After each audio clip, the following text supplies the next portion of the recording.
Eh, Shalom semua, selamat pagi. Mari kita buka Alkitab kita pada Lukas pasal yang ke-13, Lukas pasal ke-13, ayat 10 sampai ayat yang ke-17, Lukas pasal 13, ayat 10 sampai ayat yang ke-17. Di sana Anda akan menemukan Tuhan Yesus menyembuhkan seorang wanita yang dirasuki oleh roh jahat selama 18 tahun. Ya, Lukas pasal yang ke-13, Lukas 13 ayat 10 sampai ayat yang ke-17. Ayat 10 mulai, pada suatu kali Yesus sedang mengajar dalam salah satu rumah ibadat pada hari Sabat, ayat 11. Di situ ada seorang perempuan yang telah 18 tahun dirasuk roh sehingga dia sakit sampai bungkuk punggungnya dan tidak dapat berdiri lagi dengan tegak. Ayat 12, ketika Yesus melihat perempuan itu, dia memanggil dia dan berkata kepadanya, "Hai ibu, penyakitmu telah sembuh." Lalu dia meletakkan tangannya atas perempuan itu, dan seketika itu juga berdirilah perempuan itu dan memuliakan Allah. Sampai situ saja dulu. Satu kali Tuhan Yesus sementara mengajar di hari Sabat di sinagoga, biasanya rumah doa di mana tiap kota itu biasanya punya. Dan ketika dia mengajar di situ ada perempuan yang telah 18 tahun dirasuk roh jahat. Sehingga dia menjadi sangat bungkuk dan tidak dapat berdiri tegak, kata Alkitab. Ayat 12 kemudian Alkitab berkata, Yesus ketika melihat perempuan itu, dia memanggil perempuan itu dan berkata, "Hai ibu, penyakitmu telah sembuh." Nah, saya suka terjemahan asli, dan dalam bahasa Inggris juga ternyata sama. Kita akan menemukan bahwa kata "hai ibu, penyakitmu telah sembuh" dalam bahasa Indonesia, ternyata dalam bahasa sesungguhnya yang dia Yesus katakan adalah, "Hai ibu, terlepaslah engkau dari penyakitmu." Terlepaslah engkau. Makanya kalau Anda baca terus ayat yang ke-12, 13, 14, 15, 16, 17, orang-orang Farisi hari itu memarahi Yesus sebab menyembuhkan orang sakit di hari Sabat, dan Tuhan Yesus mengumpamakan perempuan itu seperti seekor binatang yang di hari Sabat dilepas ikatannya. Nah, saya suka ini. Ketika Tuhan Yesus berkata, "Hai ibu," coba Anda renungkan, dia tidak berkata, "Sembuhlah engkau," tetapi dia mengatakan, "Terlepaslah engkau dari penyakitmu." Loose from your sickness. Jadi terlepaslah. Nah, berarti ada satu ikatan. Satu ikatan. Jadi penyakit yang dialami oleh sang perempuan ini muncul karena ada satu ikatan. Sebab dia berkata, "Terlepaslah." Nah, apa ikatan yang mengikat perempuan ini sehingga dia ada dalam sebuah kesakitan, dia ada dalam sakit penyakit? Nah, saya akan membawa seperti biasa, ada beberapa ikatan yang saya percaya mengikat perempuan ini. Sehingga Tuhan Yesus kemudian berkata, "Terlepaslah engkau." Dia tidak berkata, "Tahirlah engkau." Dia tidak berkata, "Bersihlah engkau, sembuhlah engkau." Tetapi yang menarik adalah di Yesus Tuhan mengatakan, "Terlepaslah engkau." Jadi ada sebuah ikatan yang menurut saya mengikat perempuan ini sehingga dia ada dalam kerasukan roh jahat sekian lama sehingga dia mengalami sakit penyakit. Dan menurut saya inilah ikatan-ikatan yang ada. Nah, nomor satu menurut saya kita akan bahas pada hari ini. Nomor satu, saya percaya bahwa ikatan pertama, kalau Anda tanya apa ikatan pertama, Pak? Saya tidak tahu sesungguhnya apa yang terjadi, tetapi saya curiga satu hal, bahwa penyakit ini, kata Alkitab, dimulai dari 18 tahun yang lalu. Sebab dia telah mengalami kerasukan roh jahat selama 18 tahun. Jadi kalau Anda tanya pada saya, ikatan ini apa? Nah, saya ajak Anda untuk melihat bahwa nomor satu, paling tidak Alkitab memberitahukan kepada kita bahwa ikatan itu ada sejak dari 18 tahun yang lalu. Jadi Saya tidak tahu persis apa itu, tetapi yang pasti itu ada sejak 18 tahun yang lalu. Berarti ikatan nomor satu yang mengikat perempuan ini adalah ikatan 18 tahun yang lalu, ikatan masa lalu, ikatan masa lalu. Jadi nomor satu, ikatan yang mengikat perempuan ini sampai dia mengalami sakit penyakit, kerasukan roh jahat sekian lama adalah sebab dia terikat dengan masa lalu. Apa yang kita alami di masa lalu adalah sesuatu yang akan seringkali terbawa sampai hari ini. Seringkali kita gagal untuk menyadari bahwa apa yang Anda alami di masa lalu secara waktu, secara sejarah itu sudah berlalu. Tetapi secara spirit, secara roh, itu seringkali masih mengikat kita, masih menghantui kita, masih mengikuti kita sampai hari ini. Secara peristiwa itu sudah lewat, tetapi secara memori, secara histori, secara roh, secara spirit itu masih mengikat begitu banyak orang. Beberapa waktu yang lalu ketika kita ada dalam Bible study, salah satu teman yang saya undang untuk bicara, dia bicara tentang orang Amalek. Ketika orang Israel keluar dari Mesir, maka peperangan pertama yang dialami oleh orang Israel adalah peperangan melawan Amalek. Dan yang menarik adalah sejak hari itu Alkitab berkata, aku akan Tuhan memusnahkan, menghapus semua ingatanmu akan Amalek. Nah, yang menarik adalah siapa Amalek? Amalek ini luar biasa. Sampai Tuhan kemudian berkata, aku akan membuat ingatanmu terhadap Amalek dihapuskan sama sekali. Jadi Tuhan punya satu kemarahan tertentu terhadap spirit of Amalek tepatnya. Jadi roh Amalek. Apa itu roh Amalek? Sebab ketika orang Israel keluar dari Mesir, kita pernah belajar yang lalu, mereka ketemu dengan orang Amalek. Ketika di zaman Raja Saul, ketika Raja Saul disuruh membunuh raja orang Amalek, yaitu Agag, Saul tidak mau sehingga Samuel yang membunuh. Tetapi kemudian kita lihat bahwa ada keturunan Agag ternyata yang berhasil melarikan diri hari itu dan muncul di zaman Esther. Dipercaya muncul pada zaman Esther, yaitu yang bernama Haman. Haman disebut orang Agag. Haman berasal dari keturunan Agag yang mencoba untuk memusnahkan seluruh bangsa Yahudi hari itu yang ada dalam pengasingan. Anda lihat, apa yang gagal kita kalahkan di masa lalu, itu selalu akan datang kembali untuk menghancurkan kita di masa sekarang. Sekali lagi, ketika Saul tidak mau taat untuk menghancurkan orang Amalek hari itu, terutama Agag, ternyata ada beberapa keturunan Agag yang berhasil melarikan diri, hidup di Babilonia, dan waktu itu ketika mereka berhasil berkembang, muncul satu keturunan yang bernama Haman, keturunan Agag di zaman Esther. Dan Haman inilah yang berusaha untuk menghancurkan orang Yahudi di zaman Esther. Sekali lagi, apa yang gagal kita selesaikan di masa lalu akan selalu datang untuk menghancurkan kita di masa sekarang. Kalau Anda tidak bayar hari ini, maka satu kali Anda harus bayar di hari nanti.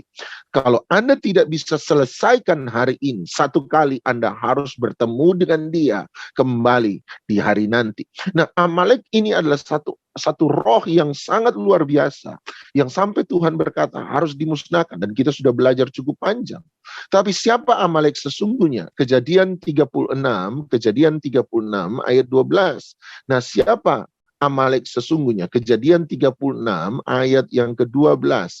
Kejadian pasal 36 ayat yang ke-12. Ternyata Amalek adalah bagian dari keturunan Esau. Dan Anda tahu ada permusuhan antara Esau dan Yakub. Dan luar biasa permusuhan yang pernah dialami oleh nenek moyang mereka, Esau dan Yakub, ternyata permusuhan yang turun-menurun. Jadi permusuhan Esau dan Yakub, Amalek adalah bagian dari masa lalu Israel, masa lalu keturunan Israel dari Yakub. Masa lalu itu akan selalu menghantui kita kembali. Kalau Anda tidak selesaikan hari ini, maka dia akan selalu muncul untuk menghancurkan Anda di masa depan. Mari saya tunjuk satu hal di mana masa lalu itu begitu dominan. Saya tunjukkan pada Anda. Mari kita lihat kehidupan Musa. Keluaran pasal 2 ayat 11 sampai 14.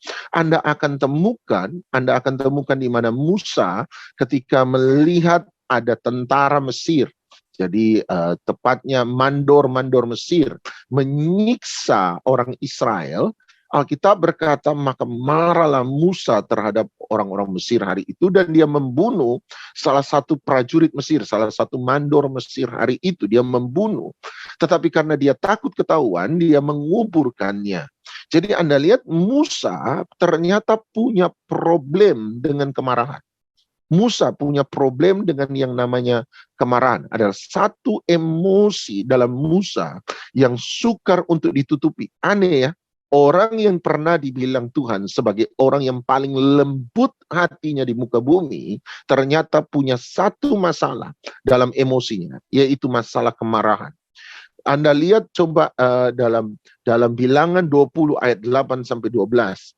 Anda pikir ketika sudah berlalu puluhan tahun, problem emosi, kemarahan, temperamen Musa itu bisa berubah? Ternyata tidak. Dalam Bilangan pasal 20 ayat 8 sampai 12, Bilangan pasal 20 ayat 8 sampai 12. Jadi ini sudah peristiwa bertahun-tahun setelah Musa membunuh tentara Mesir atau mandor Mesir. Jadi ini sudah berpuluh-puluh tahun. Tapi Anda lihat problem Musa ini masih ada. Bilangan 20 ayat 8 sampai ayat yang ke-12. Bilangan pasal 20 ayat 8 sampai 12. Alkitab berkata begini, ambillah tongkatmu itu dan engkau dan Harun kakakmu harus menyuruh umat itu berkumpul.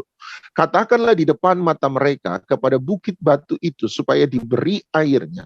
Demikianlah engkau mengeluarkan air dari bukit batu itu bagi mereka dan memberi minum umat itu serta ternaknya.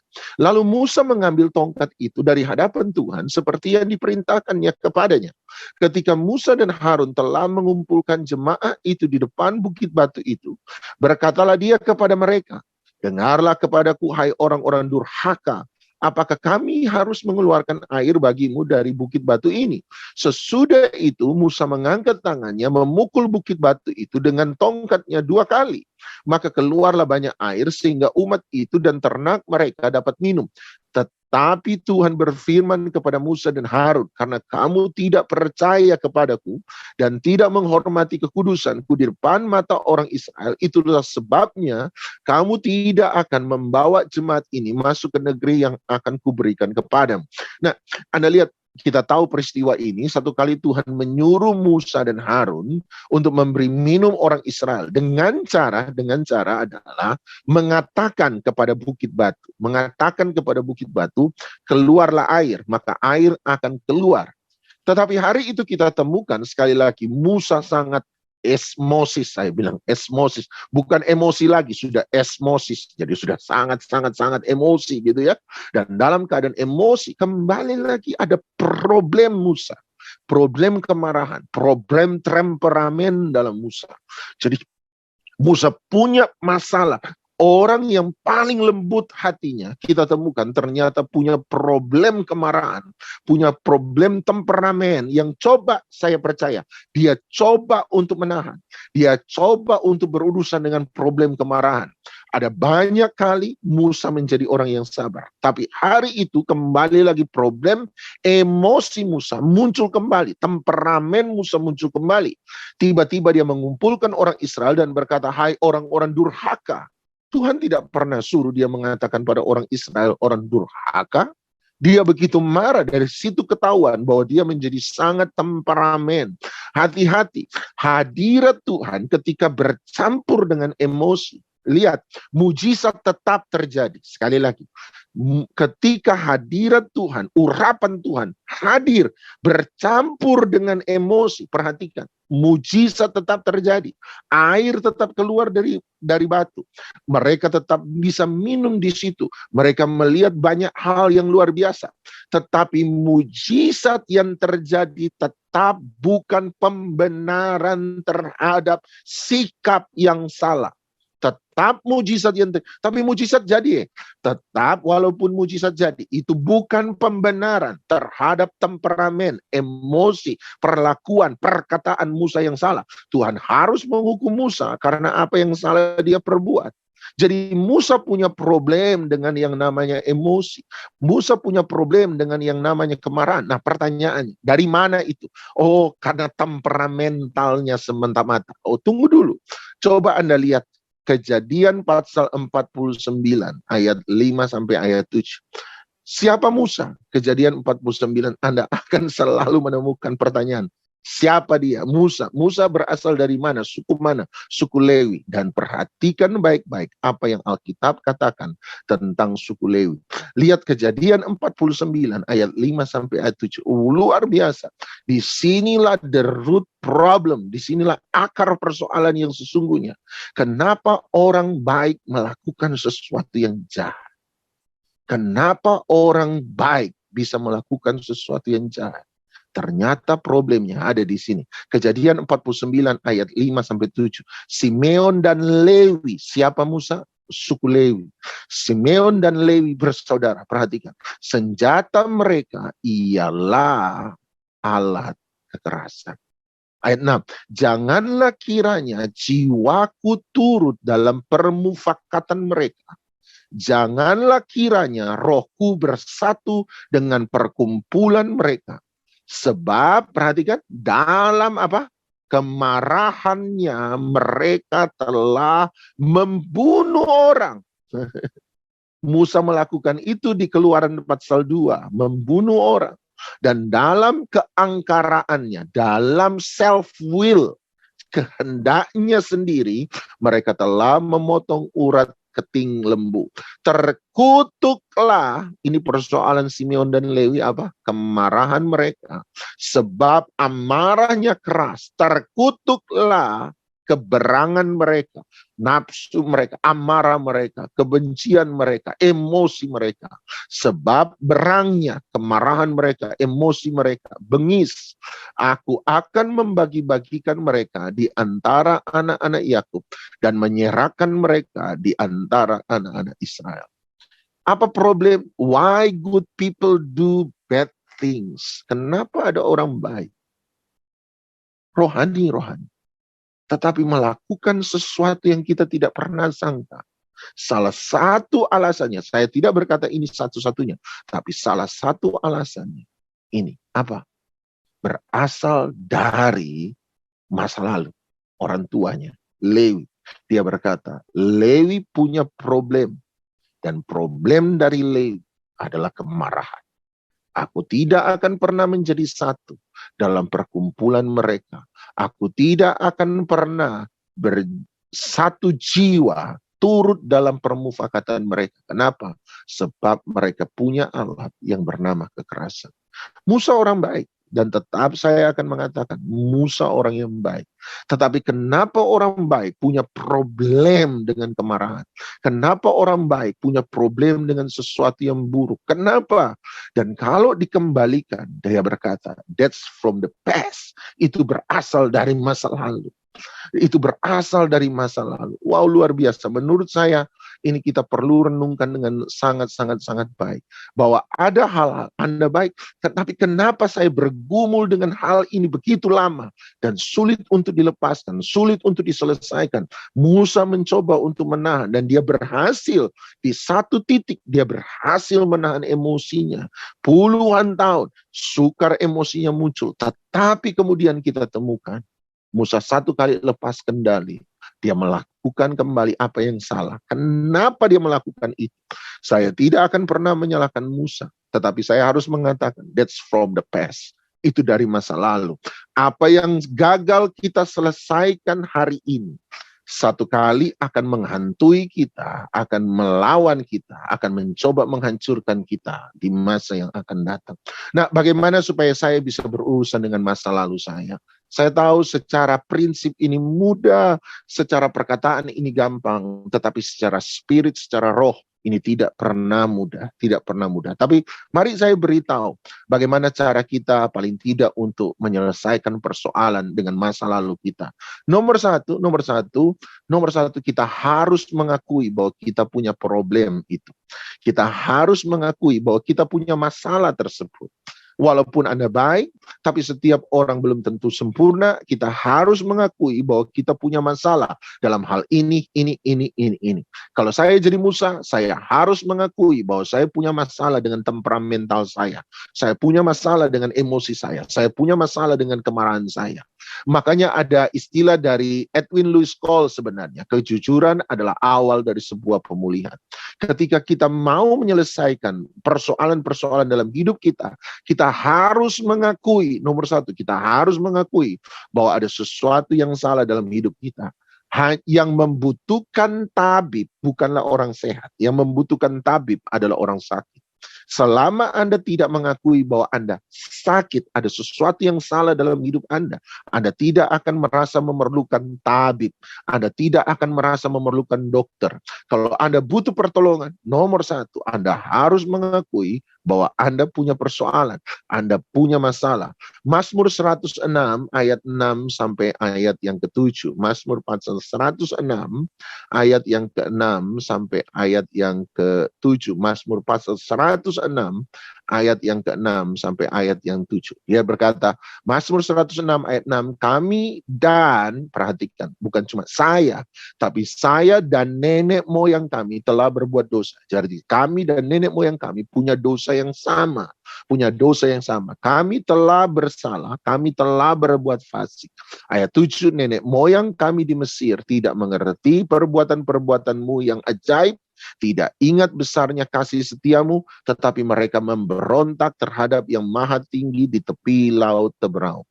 Jadi nomor satu, kita harus mengakui bahwa kita punya problem itu, kita punya masalah itu. Kami telah bersalah dan berbuat fasik. Seperti nenek moyang kami bersalah, kami bersalah. Seperti nenek moyang kami berbuat fasik, kami juga berbuat fasik. Nomor satu berarti kita harus mengakui ada sesuatu yang salah dalam kehidupan kita. Kalau Anda berkata, enggak kok, itu cuma keceplosan. Oh enggak kok, itu cuma, maka Anda tidak akan merasa membutuhkan dokter. Anda tidak akan merasa membutuhkan keselamatan. Anda tidak akan merasa butuh pertolongan. Sampai Anda mengakui bahwa Anda butuh pertolongan, baru kemudian Anda bisa menerima pertolongan itu sendiri. Jadi nomor satu, akui ada sesuatu yang salah dalam kehidupan kita. Nomor dua, coba Anda pergi ke Nehemia 1 ayat 6. Nehemia pasal 1 ayat yang ke-6. Nehemia 1 ayat yang ke-6. Nehemia 1 ayat 6. Nehemia 1 ayat 6 berkata, berilah telingamu dan bukalah matamu dan dengarkanlah doa hamba-Mu yang sekarang kupanjatkan kehadirat-Mu siang dan malam bagi orang-orang Israel. Hamba-hamba-Mu itu dengan ini mengaku segala dosa. Jadi nomor satu tadi kita harus mengaku yang kami orang Israel telah lakukan terhadap-Mu. Juga aku dan kaum keluargaku telah berbuat dosa. Ayat 7, kami telah sangat bersalah terhadap-Mu dan tidak mengikuti perintah-perintah, ketetapan-ketetapan dan peraturan-peraturan yang telah Kau perintahkan kepada Musa hamba-Mu itu. Jadi nomor satu sekali lagi mengakui kami telah bersalah. Tapi nomor dua adalah repentance, bertobat. Dalam Nehemia 1 ayat 6, di situ ada doa pertobatan. Berilah telingamu, dengarkanlah doa kami yang telah berseru siang malam. Kami mengaku. Jadi dia bukan hanya mengakui bahwa dia punya kesalahan, tetapi dia mau bertobat di hadapan Tuhan. Jadi sekali lagi, bukan hanya mengakui kesalahan, tetapi bertobat dari kesalahan itu. Saya mengaku saya bersalah, sekarang saya bertobat, saya berbalik, saya tahu itu salah, saya tidak harus melakukannya. Sekarang saya mau berbalik, saya mau butuhkan Engkau menuntun jalan hidupku, berbalik, bertobat. Berikutnya. Nehemia 18 ayat 2-3. Nah, nomor 2, jadi nomor 1, mengakui dan bertobat. Mengakui dan bertobat. Nomor 2 berarti, Nehemia 18 ayat 2 sampai ayat yang ketiga. Nehemia 18 ayat 2 sampai ayat yang ketiga. Maafkan saya kok salah tulis kayaknya. Uh, maaf. Nomor 2, saya salah catat, saya harus lihat lagi. Nomor 2 adalah belajar untuk menerima pengampunan Tuhan. Belajar untuk menerima pengampunan Tuhan. Belajar untuk menerima pengampunan Tuhan. Jadi nomor 2, kita harus belajar untuk menerima pengampunan Tuhan. Dan percaya pada pengampunan Tuhan. Jadi nomor 1, Anda dan saya harus mengakui bahwa kita bersalah, kita bertobat, kita berbalik dari cara kita. Nomor 2, terimalah pengampunan Tuhan. Ada banyak orang tidak bisa menerima pengampunan Tuhan sebab dia merasa sangat bersalah. Saya sudah gagal dan gagal dan gagal dan gagal dan gagal dan gagal. Saya beritahu Anda, untuk berubah seringkali butuh waktu. Ada orang yang untuk berubah karena mujizat Tuhan secara instan dia bisa berubah. Tetapi sebagian besar orang untuk mengalami perubahan dia selalu butuh proses, butuh waktu. Dan ketika kita berubah butuh proses, butuh waktu, seringkali kita gagal. Dan waktu kita mengalami kegagalan, kita seringkali merasa bersalah. Kok gagal lagi ya? Kok gagal lagi ya? Kok gagal lagi ya? Akhirnya kemudian kita menjadi menyerah. Kita menjadi menyerah dan berkata, ya sudahlah, nggak usah, Tuhan mungkin nggak ampuni saya mungkin masih punya ikatan, saya harus puasa. Dan kita mulai mencari metode demi metode untuk keluar dari persoalan kita. Tetapi seringkali kita lupa bahwa metode tidak pernah bisa menggantikan tindakan. Metode tidak bisa menggantikan tindakan. Oleh sebab itu kita harus terus mencoba sebenarnya. Saya mengampuni orang itu, tapi saya masih marah lagi. Ampuni lagi. Loh, saya tapi masih marah lagi. Ampuni lagi. Saya masih marah lagi. Ampuni lagi. Yang penting adalah setiap hari terjadi perubahan ke arah yang lebih baik. Oh, saya masih marah seperti Musa. Tuhan ampuni Tuhan, buat saya sabar supaya saya tidak jatuh dalam kemarahan. Anda kemudian mencoba dan ternyata besok atau lusa kemudian Anda masih marah lagi. Jangan menyerah di sana. Tapi Anda belajar untuk kemudian Tuhan ampuni saya mau mencoba lagi. Artinya menerima the forgiveness of God. Terimalah pengampunan Tuhan. Sampai berapa kali Tuhan mengajar kita. Mengajar Petrus dan berkata, ampuni dalam satu hari lah. 70 kali, 7 kali. Ampuni orang 490 kali. Artinya Anda boleh gagal dan gagal dan gagal dan gagal. Tetapi selama kali Anda gagal, datanglah pada Tuhan. Asalkan Anda tetap mau berusaha ke arah yang lebih baik. Sedikit pasti tapi pasti, pelan-pelan tapi pasti, Anda mau mengubah ke arah yang lebih baik. Tren perubahan Anda jadi lebih baik.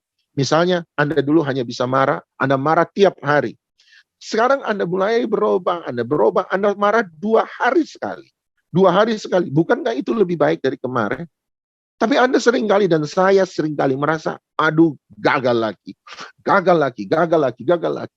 Padahal kita mengalami perubahan ke arah yang lebih baik. Terima saja pengampunan dari Tuhan. Tuhan bukan hanya menyuruh kita untuk mengampuni orang lain. Tapi Tuhan juga menyuruh kita untuk mengampuni diri sendiri. Belajar bukan hanya mengasihi orang lain. Tapi belajar juga untuk mengasihi diri sendiri. Belajar bukan hanya menerima orang lain. Tapi belajar juga untuk menerima diri sendiri.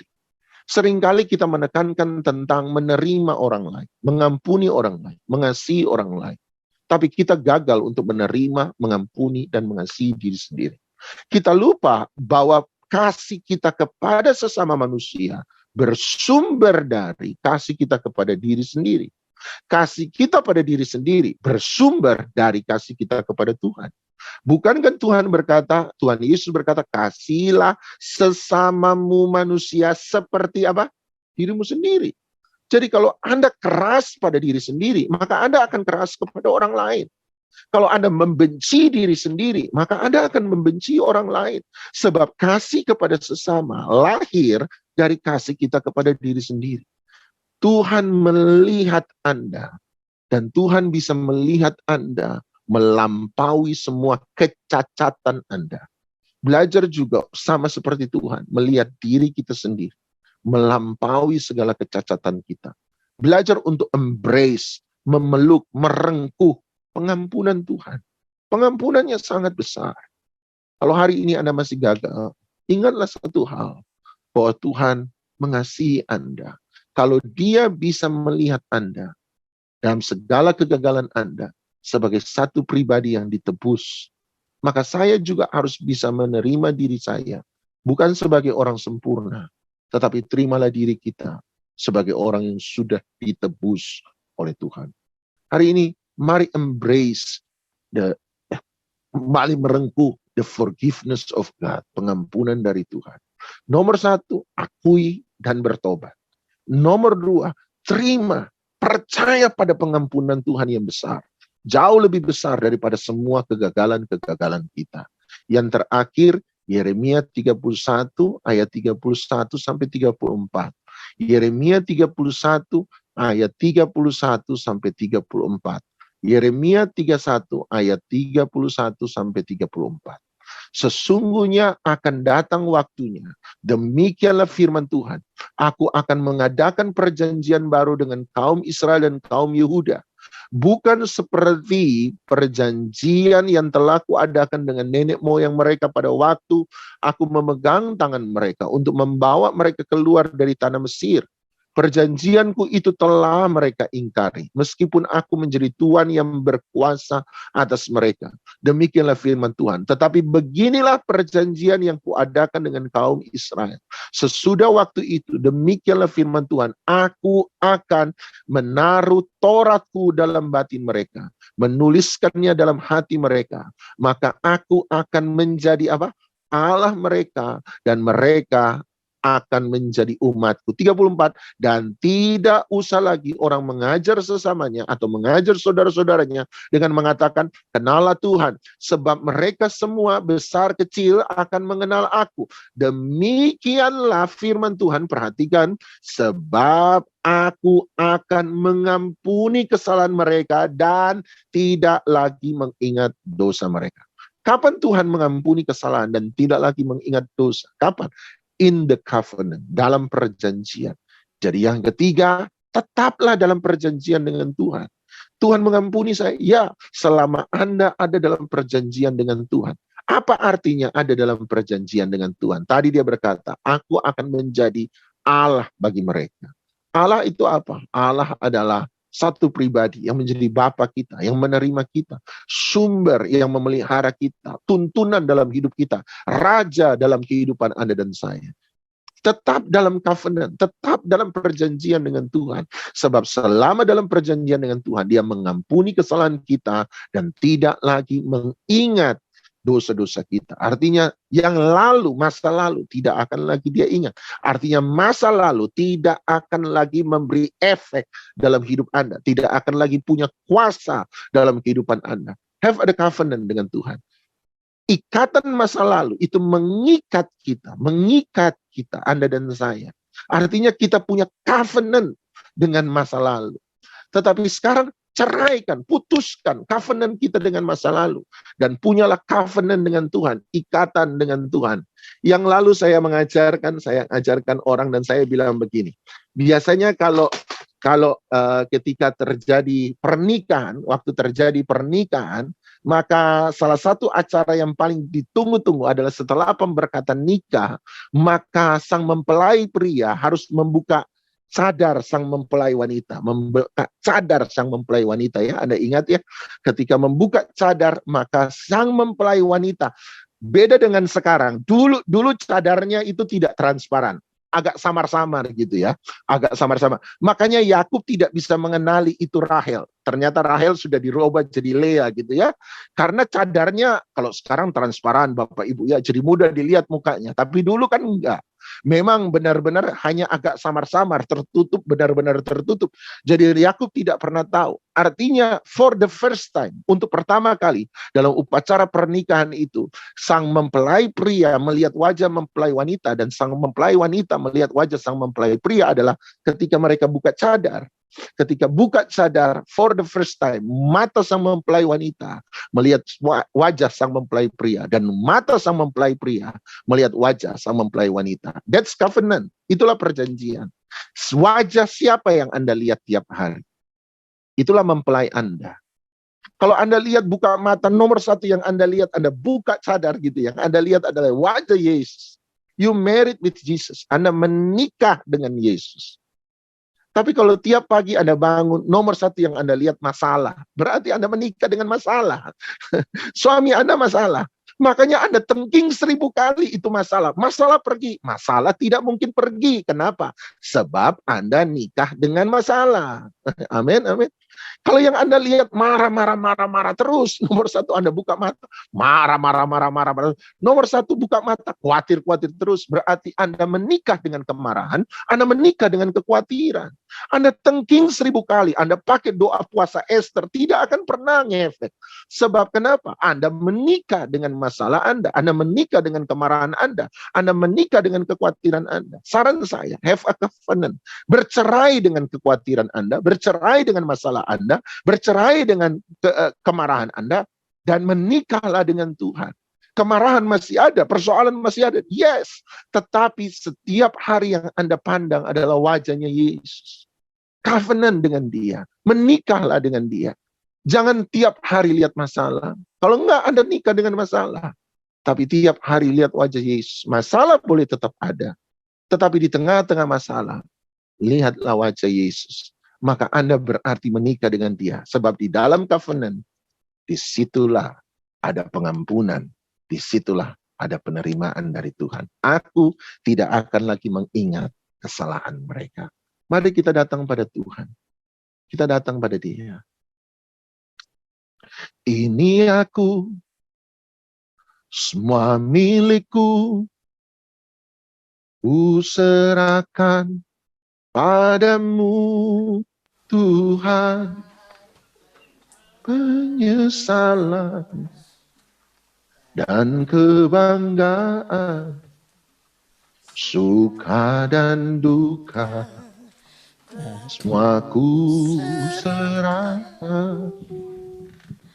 Yang telah lalu, yang akan datang, rasa dan harapan yang terbayang, masa depan dan rencanamu, aku letakkan dalam tanganmu.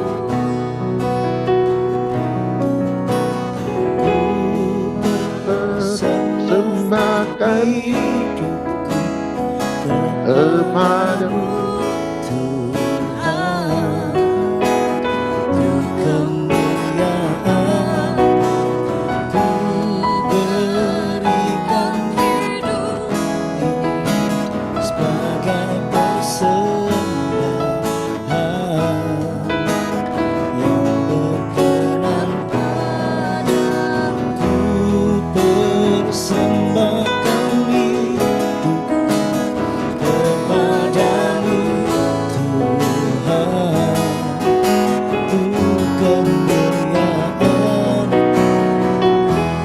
berikan hidup ini sebagai persembahan yang berkenan padamu. Anda tidak akan pernah bisa mengubah masa lalu. Saya tidak akan bisa mengubah masa lalu. Tapi satu hal yang pasti, masa lalu tidak harus mengikat kita untuk tetap tinggal di masa lalu. Seringkali ada banyak orang, berjalannya waktu, dia berjalan terus, tetapi dia hidup bukan lagi hidup di masa depan, tapi dia hidup di masa lalu. Dia selalu ada di masa lalu. Selama kita tidak bisa menutup pintu masa lalu, kita tidak akan pernah bisa membuka pintu masa depan. Kapan kita menutup pintu masa lalu? Ikatan masa lalu, kemarahan, rasa takut, rasa marah, rasa bersalah, lepaskan semua. Sehingga itu tidak lagi mengendalikan kehidupan kita. Masa depan Anda tidak ditentukan oleh masa lalu Anda. Masa depan Anda, saya percaya, ditentukan oleh Tuhan yang memegang masa depan. Itu sebabnya Yeremia 29 ayat 11 berkata, rancanganku mengenai kamu bukanlah rancangan kecelakaan, tetapi untuk memberikan kepadamu hari depan yang penuh dengan harapan. Hanya di dalam Dia ada hari depan. Hanya di dalam Dia. Kalau tidak, kita akan selalu hidup dalam masa lalu. Kita akan selalu bergumul dan berkutat dengan masa lalu. Hari ini saya tidak tahu apa yang Roh Kudus sementara ucapkan pada Anda. Saya tidak tahu rasa bersalah, rasa malu, rasa takut, rasa marah yang sementara muncul dalam hidup Anda. Tapi kalau masih ada, mungkinkah itu Lewi dalam hidup kita? Mungkinkah itu Amalek dalam hidup Anda dan saya? Mari yuk kita lepaskan. Dan biarlah Tuhan berjalan bersama-sama dengan kita, merenda dan menciptakan masa depan yang baru bersama-sama dengan Dia. Angkat roti di tangan Anda. Ini bukan lagi roti biasa, tapi kita percaya inilah persekutuan dengan tubuh Kristus. Yesus pada perjamuan makan malam terakhir mengambil roti, mengucapkan berkat. Amin, amin. Ada berkat keselamatan, berkat pemulihan, berkat kesembuhan, berkat mujizat, berkat penghiburan, dan memecah-mecahkannya sambil berkata, inilah tubuhku yang telah diserahkan bagi kamu. Perbuatlah ini menjadi peringatan akan aku. Percayakah Anda bahwa roti yang kita pecah-pecahkan ini adalah persekutuan dengan tubuh Kristus? Amin. Mari kita terima dengan iman, kita makan bersama-sama di dalam nama Tuhan Yesus Kristus.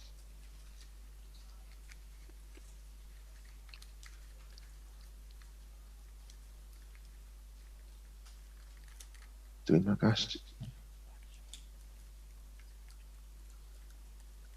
Terima kasih. Angkat cawan di tangan kanan Anda. Kita percaya ini bukan lagi cawan biasa, ini adalah persekutuan dengan darah Yesus. Yesus kemudian mengambil cawan anggur, mengucap syukur atasnya. Terima kasih Tuhan, terima kasih Tuhan. Sambil berkata, inilah cawan perjanjian baru yang telah dimeteraikan oleh darahku. Darah anak domba Allah yang tidak bercacat celah, darah yang suci mulia, darah yang melindungi, menyelamatkan, membebaskan, menebus kita. Darah anak domba Allah. Percayakah Anda bahwa cawan anggur yang kita ucapkan syukur atasnya adalah persekutuan dengan darah Yesus? Amin. Mari kita minum dengan iman, kita minum bersama-sama di dalam nama Tuhan Yesus Kristus.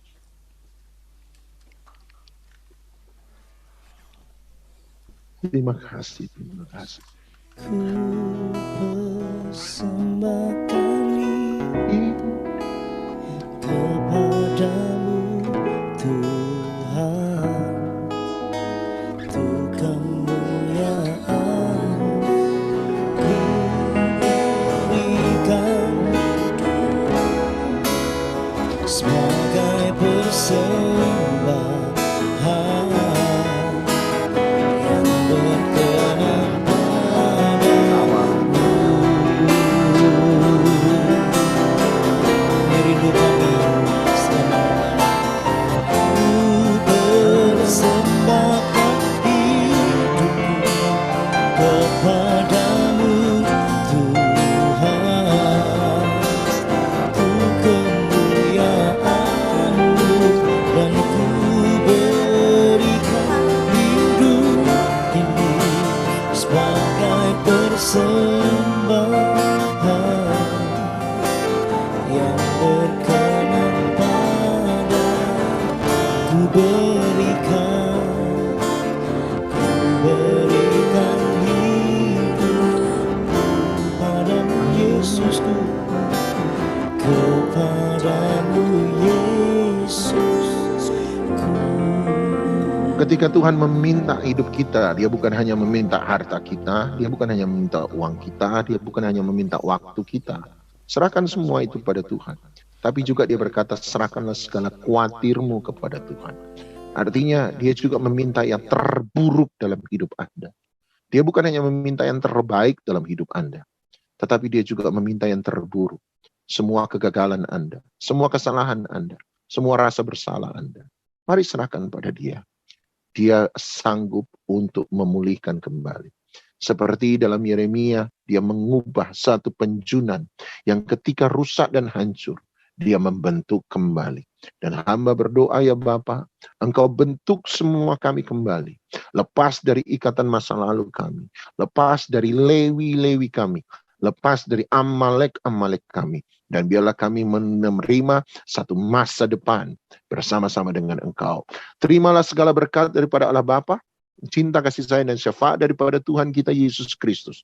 Persekutuan, penghiburan, kekuatan, sukacita, damai sejahtera, kemenangan, hikmat, wahyu, urapan daripada Roh Kudus menyertai setiap kita. Mulai daripada pagi hari ini, keluarga kita, masa depan kita, pekerjaan kita, pelayanan kita diberkati oleh Tuhan sampai selama-lamanya. Di dalam nama Tuhan Yesus Kristus, yang percaya, dilawat, diberkati Tuhan, sama-sama kita katakan amin.